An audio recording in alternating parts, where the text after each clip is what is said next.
Welcome to our channel. Today we how to transfer Confluence spaces between Atlassian organizations securely. Full guide step by step clearly. Begin by ensuring you have administrative access to both Atlassian organizations. Log into the source Atlassian organization where the Confluence space currently exists. Navigate to the space you wish to transfer. Click on the space settings in the sidebar.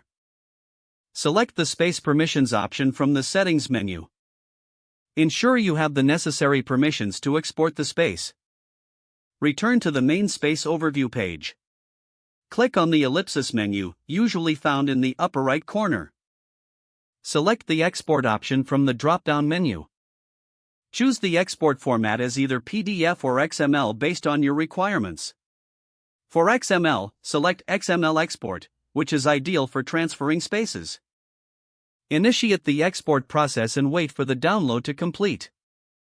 Now log into the target Atlassian organization where you want to import the space. Create a new Confluence space in this organization. Access the settings for the newly created space.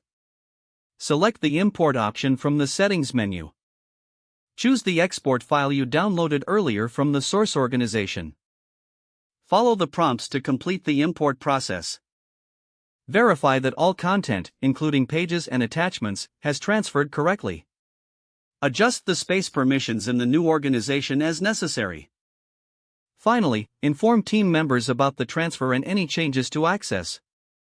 If the page does not load, refresh the browser or try again in a private or incognito window. Make sure you are using the correct email address, then retype it carefully to avoid small typos.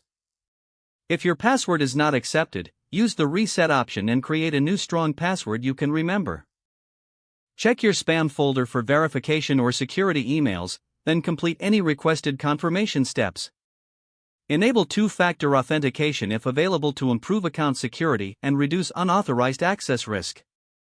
After signing in, review your profile details so your contact information and settings are accurate and current. If you see an error message, note it down and try again after restarting your device and internet connection.